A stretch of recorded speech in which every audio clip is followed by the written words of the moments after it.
Hello guys. तो स्वागत है आपका एक नए लेसन में जिसका नाम है ईस्ट एशिया समिट। ठीक है, तो आज का हमारा टॉपिक है east Asia summit and lesson presented by Brahmastra study. ठीक, तो भाई ईस्ट एशिया समिट हमारा टॉपिक है जिसके बारे में हम पढ़ेंगे। ठीक है, तो देखिए ये टॉपिक हम क्यों पढ़ रहे हैं। ठीक है, ऐसे बहुत सारी ऑर्गेनाइजेशंस हैं वर्ल्ड में, बहुत इंपॉर्टेंट इंटरनेशनल ऑर्गेनाइजेशंस हैं। ठीक, तो लेकिन हम सारी नहीं पढ़ते हैं, हम कुछ ही ऑर्गेनाइजेशंस पढ़ते हैं जो न्यूज़ में होती है। क्यों? क्योंकि जो न्यूज़ में होती है वही ऑर्गेनाइजेशन कहीं ना कहीं एग्ज़ाम पर्सपेक्टिव से इंपॉर्टेंट होती है। ठीक है, तो हमें एग्ज़ाम को ध्यान में रख के सारी ऑर्गेनाइजेशंस पढ़नी है। सारी पढ़ने की ज़रूरत नहीं है क्योंकि कुछ बहुत ओल्ड हैं जो बिल्कुल न्यूज़ में नहीं है, उनको पढ़ के कोई मतलब नहीं क्योंकि उन पर क्वेश्चन भी नहीं बनते हैं। ठीक, तो बेसिकली जो न्यूज़ में होते हैं वही पे उन्हीं पे क्वेश्चन बनते हैं और उन्हीं के बारे में हमें पढ़ना है। ठीक, तो भाई ईस्ट एशिया समिट न्यूज़ में क्यों है? क्यों? क्योंकि 15th ईस्ट एशिया समिट का जो ईस्ट एशिया समिट हुई है, ठीक है, उसको अटेंड किया है हमारे minister of external affairs S Jaishankar. ठीक है, तो एस जयशंकर सर ने ये हमें अटेंड की है मीटिंग। ठीक, जनरली होता ये था कि पीएम अटेंड करते थे, पर इस बार इन्होंने अटेंड की है। ठीक है, तो इसके बारे में जानते हैं कि भाई समिट जो थी वो चेयर किसने करी है? चेयर करी है प्राइम मिनिस्टर ऑफ वियतनाम नगयुन शुआन फुक ने। ठीक है, तो जो वियतनाम के पीएम थे उन्होंने ये समिट जो है चेयर की है। ठीक, तो अगर हम ईस्ट एशिया समिट की बात करें भाई, तो ईस्ट एशिया देखिए, अगर हम इसके बारे में थोड़ा सा जानने की कोशिश करें तो ये कहीं ना कहीं एक जो इसको मूट किया था, ठीक है, जिन्होंने ये कॉइन किया था एक तरह से और जिन्होंने ये प्रेजेंट किया था पहली बार, वो थे हमारे मलेशिया के जो पुराने एक्स प्राइम मिनिस्टर रहे हैं, महाथिर मोहम्मद। ठीक है, तो महाथिर मोहम्मद को हम सभी जानते हैं। ठीक है, कि अभी जो उनका इंडिया एंटी इंडिया स्टांस था काफ़ी, तो ये उन्होंने उनके द्वारा ही मूटेड था। ठीक है, कि एक ईस्ट एशिया समिट होनी चाहिए। ठीक, तो ये उनके द्वारा मूटेड था जो कि बहुत इंपॉर्टेंट हो गया हमारे लिए। ठीक, तो देखिए ये इसको चेयर किया था वियतनाम ने। ठीक है, तो इसमें क्या हुआ, ये इंपॉर्टेंट और एकदम न्यूज़ में इसलिए है क्योंकि पहली बात तो ये समिट है। ठीक है, बहुत इंपॉर्टेंट है इंडिया के लिए। दूसरी बात, इसमें इंडिया ने क्लियर कट एकदम मैसेज दिया चाइना को कि भाई इंपॉर्टेंस क्या है, कि इंपॉर्टेंस है अधेरिंग टू इंटरनेशनल लॉ। भाई इंटरनेशनल लॉ को मानना पड़ेगा, जो भी इंटरनेशनल बॉडीज़ जो भी कोई लॉ बनाती हैं या कोई डिसीजन देती हैं। ठीक, respecting territorial integrity, respecting territorial integrity and sovereignty and promoting a rule based global order. ठीक है, तो इंडिया ने एकदम क्लियर कट मैसेज दिया है कि भाई आपको इंटरनेशनल लॉ को अधर करना पड़ेगा, एक दूसरे की टेरिटरी को रिस्पेक्ट करना पड़ेगा, सोवर्निटी को। ठीक है, और प्रमोट करना पड़ेगा एक रूल बेस्ड। ठीक, एक रूल होना चाहिए, ऐसे हेजेमनी नहीं चलानी है हमें। ठीक, तो समिट ने देखिए समिट में अब क्या उसके की आउटकम्स थे, तो एक डिक्लेरेशन इशू हुआ प्लस ऑल्सो अडॉप्टेड 4 स्टेटमेंट। ठीक है, 4 स्टेटमेंट अडॉप्ट किए गए। किस पे, कौन कौन से टॉपिक पे? एक तो marine sustainability, epidemic prevention, epidemic मतलब ठीक जो कोरोना चल रहा है हमारा, और उस पर prevention and response, women, peace and security and study growth of regional economy. ठीक है, तो रीजनल इकोनॉमी देखिए बहुत इंपॉर्टेंट हो जाती है क्योंकि हमें पता है कि कोरोना वायरस क्या जो लॉकडाउन के तहत जो हमें इकोनॉमी को हार्म हुआ है, तो उसके लिए सबसे अच्छा अगर किसी भी हार्म से निकलना है तो हमें कोऑपरेशन ही है। ठीक है, तो कोऑपरेशन ही कहीं ना कहीं इन सब चीज़ों से डील करने में मदद कर सकता है क्योंकि साइलोज में जो एफर्ट होते हैं वो उतने कारगर नहीं होते हैं जो एक कोऑपरेशन में एफर्ट होते हैं। ठीक, जैसा कि सबको पता है। तो भाई देखिए ईस्ट एशिया समिट क्या है। ठीक है, जैसा कि मैंने थोड़ा सा आपको बताया कि इसको मूट किया था किसने? मलेशिया के प्राइम मिनिस्टर महाथिर मोहम्मद ने। ठीक है, तो देखिए ये एक इनिशिएटिव है आसियान का। ठीक है, तो आसियान के जो 10 आसियान नेशंस हैं उनका एक इनिशिएटिव है कि भाई हम और नेशंस को अपने में इंक्लूड करें। ठीक है, तो एक बड़ा एकदम ईस्ट एशिया के लिए एक बड़ा सा समिट ऑर्गेनाइज हो। ठीक है, तो बेस किस पे है? On premise of this centrality of ASEAN. ठीक है, तो it is a forum held annually. ठीक है, हर साल होता है ये, जिसमें 18 कंट्रीज़ हैं आसियान की। तो हम आगे देखेंगे कौन कौन मेंबर हैं इसके। ठीक है, कौन मेंबर है कौन नहीं है और क्या इसमें थोड़ा बहुत कैच है। ठीक, ईस्ट एशिया समिट जो हर साल हमारी आसियान लीडर्स ऑर्गेनाइज होती है। ठीक है, और आसियान लीडर्स भी होते हैं उसमें। ठीक है, तो बेसिकली अगर आप देखोगे ईस्ट एशिया समिट जो है इक्वल्स टू होती है आसियान के मेंबर होते हैं उसमें और ये आरसेप के होते हैं। ठीक है, RCEP, आरसेप। तो देखिए इसकी जो ईस्ट एशिया समिट का पहला समिट हुआ था वो कोलालमपुर मलेशिया में हुआ था 14 दिसंबर 2005। ठीक है। तो 2005 को इसका पहला सबमिट हुआ है, ठीक। और 15वां सबमिट हो रहा है 2020 में, ठीक है। अगर आपको पहला या ये अभी का याद है तो हर साल होती है, तो ऑब्वियस है कि 15वां होगा, ठीक। तो काफ़ी पुरानी ऑर्गेनाइजेशन हो चुकी है ये।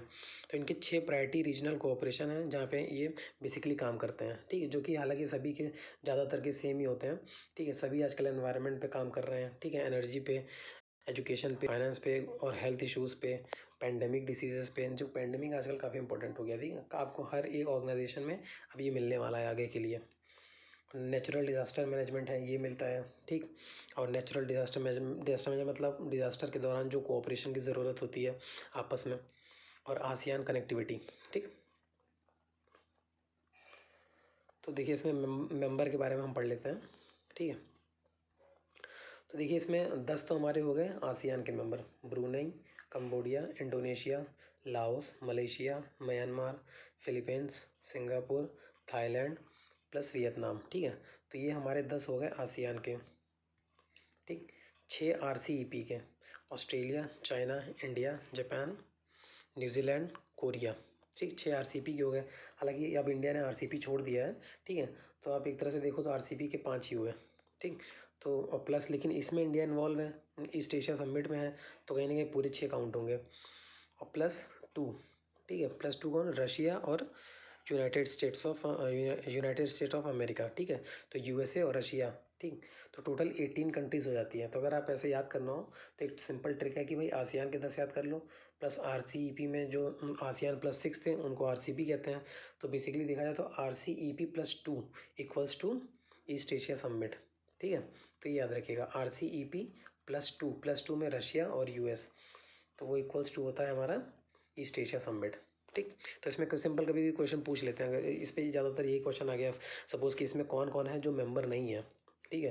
ये क्वेश्चन बन सकता है कि इसमें कौन सा नेशन है जो भाई RCEP का मेंबर नहीं है, जो ईस्ट एशिया समिट का मेंबर नहीं है, जो आसियान का मेंबर नहीं है, जो तीनों का मेंबर है, ठीक है।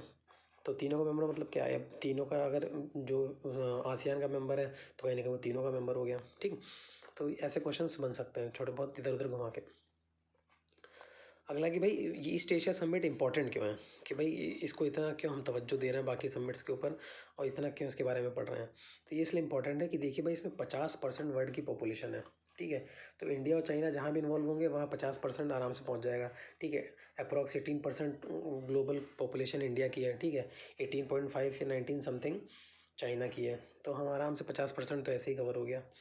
तो 50% ऑफ वर्ल्ड पॉपुलेशन है प्लस 20% ऑफ ग्लोबल ट्रेड, ठीक है। तो इतनी इंपॉर्टेंट है, देखिए 50% वर्ल्ड पॉपुलेशन है, यानी वर्ल्ड पॉपुलेशन मतलब मार्केट, ठीक है। तो 50% वर्ल्ड वर्ल्ड का जो मार्केट है केटर करेगा ये, प्लस 20% ऑफ ग्लोबल ट्रेड, ठीक है। और East Asia Summit is a region of strong and fast growing economies, ठीक है। तो ईस्ट एशिया समिट में आपको देखिए ज़्यादातर वही नेशंस मिलेंगे, जो भी नेशन जो अभी हम देख रहे हैं जिनकी इकोनॉमी बहुत फास्टली ग्रो कर रही है और जो स्ट्रॉन्ग इकोनॉमीज़ हैं, जैसे इंडिया हो गई, ठीक है, चाइना हो गई, कोरिया हो गई, जापान हो गई। तो ये सब बहुत ही फास्ट ग्रोइंग इकोनॉमीज़ हैं और बहुत ही स्ट्रॉन्ग इकोनॉमीज़ हैं, ठीक है। जापान इतना तेज़ ग्रो नहीं कर रहा है क्योंकि जापान ऑलरेडी डेवलप्ड है, लेकिन कोरिया और थाईलैंड हो गया आपका, या इंडोनेशिया हो गया, अच्छी खासी इनकी इकोनॉमी ग्रो कर रही है, इंडिया की कर रही है, चाइना की तो कर ही रही है, ठीक। तो ये इसमें कहीं ना कहीं अगर ये नेशंस किसी भी ग्रुप में इन्वॉल्व होते हैं तो वो ग्रुप बहुत ही स्ट्रॉन्ग ग्रुप कहा जाएगा, ठीक है, इकोनॉमिकली भी। तो इसीलिए इसको कहा गया है third pole of world economy after US and Europe, ठीक है। तो ये बहुत बड़ी बात है कि third pole of world economy, ठीक। आगे देखिए इसमें यही है कि देखिए अब इसमें वही बात लिखी कि इसके जो 4 मेजर इकोनॉमिक प्लेयर हैं, ठीक है, जापान हो गए, चाइना हो गई, इंडिया हो गई, कोरिया हो गई, ये वर्ल्ड के 12 लार्जेस्ट रैंकिंग ग्लोबल इकोनॉमीज़ में है, ठीक है। तो कोई भी ग्रुप जिसके अंदर भैया वर्ल्ड के 12 लार्जेस्ट रैंकिंग में जिसके 4 प्लेयर हों तो वो कहीं ना कहीं अपने आप ही ग्रुप ही बहुत इंपॉर्टेंट हो जाता है, ठीक। तो नेक्स्ट इसमें देखिए financial and monetary cooperation between ASEAN +6 यानी RCEP और East Asia Summit countries is fruitful cooperation as they have combined forex exceeds 3 million, ठीक है। तो इनके पास जो फॉरेक्स है वो 3 ट्रिलियन से ज़्यादा है, ठीक। $3 ट्रिलियन से ज़्यादा इनका फॉरेक्स रिजर्व है कंबाइंड। तो अपने आप में ही कहीं देख सकते हैं आपकी इकोनॉमिकली कितना स्ट्रॉन्ग ये ग्रुप है, ठीक है। ईस्ट एशिया समिट का ये ग्रुप कितना स्ट्रॉन्ग है।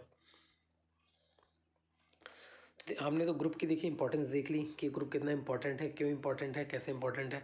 अब देखते हैं भाई इंडिया के लिए कैसे इंपॉर्टेंट है, ठीक। तो हमें क्या फ़ायदा होगा इसमें।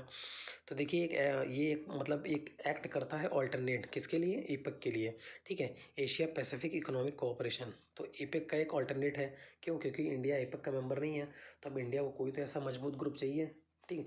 तो ये कहीं ना कहीं जो EES है, ये एक ऑल्टरनेट का काम करेगा, ठीक है। दूसरा क्या है कि अब देखिए इंडिया की जो मेंबरशिप है to the EAS is recognition of its fast growing economy and political clout, ठीक है। तो अगर देखें तो वही बात है कि देखिए इसमें सारी फास्ट ग्रोइंग इकोनॉमीज़ हैं, ठीक है। तो अगर इंडिया इसका मेंबर है तो ऑब्वियस हो गया कि इंडिया भी फास्ट ग्रोइंग इकोनॉमी है। तो कहीं ना कहीं एक स्टैंप लग गया, प्लस पॉलिटिकल क्लाउड, ठीक। तो हमें अब जहाँ पॉलिटिकल स्टेबिलिटी रहेगी, एक पॉलिटिकल सिस्टम रहेगा प्रॉपर, एक डेमोक्रेसी रहेगी, वहीं कहीं ना कहीं इकोनॉमी भी थ्राइव करती है, ठीक है। ऐसा नहीं होता कि आपकी कंट्री में इनस्टेबिलिटी है, ठीक, सिविल वॉर चल रहा है, ठीक, लोग परेशान हैं और आपकी इकोनॉमी ग्रो कर रही है, ठीक। ये दोनों बिल्कुल साथ नहीं चलते हैं। आप देख सकते हो जीता जाता एग्जांपल है कि जितने भी आपके जो मिडिल ईस्ट में दिक्कत है, ठीक है, लिबिया, उनकी इकोनॉमी भी बर्बाद है, जिम्बाब्वे हो गया।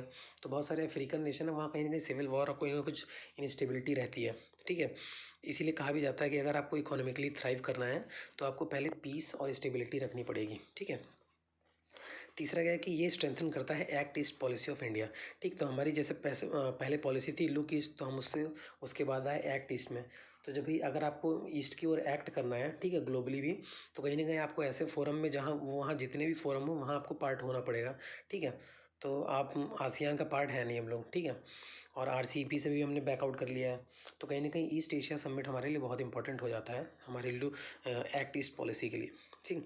तीसरा चौथा है हमारा कि चाइना का भाई असर्टिवनेस है in South China Sea and the nature of its growing investment has led the ASEAN countries to view India as a political power that could balance a rising China, ठीक है।